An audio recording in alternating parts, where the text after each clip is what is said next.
எல்லாருக்கும் வணக்கம். நான் தனா சமையல்லேருந்து தனா பேசுகிறேன். இப்போ கருணக்கிழங்கு வறுவல் செய்ய போகிறேங்க. வாங்க எப்படி செய்யுதுன்னு பார்க்கலாம். கருணக்கிழங்கு வந்து நான் ஒரு 1/4 கிலோ எடுத்துருக்கேன். இதுமாரி ரொம்ப பொடி பொடியாக நறுக்கி வச்சுக்கோங்க.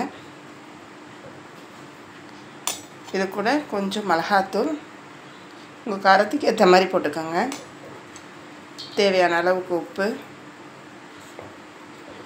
1 ஸ்பூன் மஞ்சள்தூள் போட்டு இது நல்லா மிக்ஸ் பண்ணிக்கோங்க.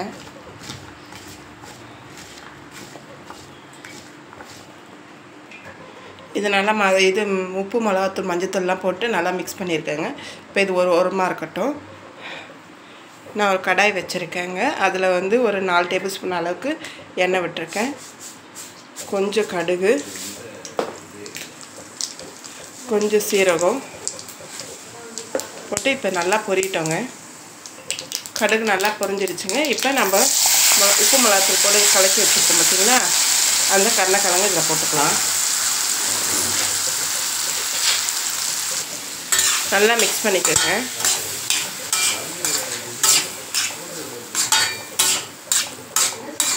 இப்போ இது ஒரு 5 நிமிஷம் நல்லா வேகட்டோங்க. அதுக்கப்புறம் பார்க்கலாம். காய் நல்லா வந்துடுச்சுங்க. இப்போ ஒரு 3 பல்லு பூண்டை தட்டி போட்டுக்கோங்க. நல்லா மிக்ஸ் பண்ணிக்கோங்க. பூண்டு போட்ட உடனே டேஸ்ட்டு சூப்பராக இருக்குங்க. இப்போ ஒரு 1/2 டேபிள் ஸ்பூன் அளவுக்கு அரிசி மாவு போட்டு நல்லா மிக்ஸ் பண்ணிக்கோங்க. அரிசி மாவு போட்டிங்கன்னா டேஸ்ட்டு சூப்பராக இருக்குங்க, நல்லாயிருக்கும். ஃபுல்லாக நல்லா மிக்ஸ் பண்ணிக்கோங்க.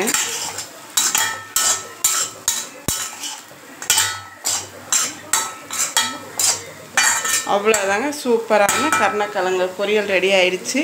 நீங்களும் ஒரு முறை ட்ரை பண்ணி பாருங்கள். இந்த வீடியோ பிடிச்சிருந்தா ஷேர் பண்ணுங்கள், லைக் பண்ணுங்கள், கமெண்ட் பண்ணுங்கள். முக்கியமாக சப்ஸ்கிரைப் பண்ண மறந்துடாதீங்க. தேங்க்யூ.